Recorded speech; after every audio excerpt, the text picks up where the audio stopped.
Every year, we set big goals. Lose weight, save money, start fresh. But here's the thing.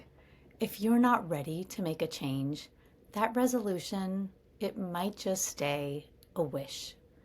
It took me years to find the courage to leave salaried work and start a company. At NOMI, we've learned something powerful. Readiness is your first step.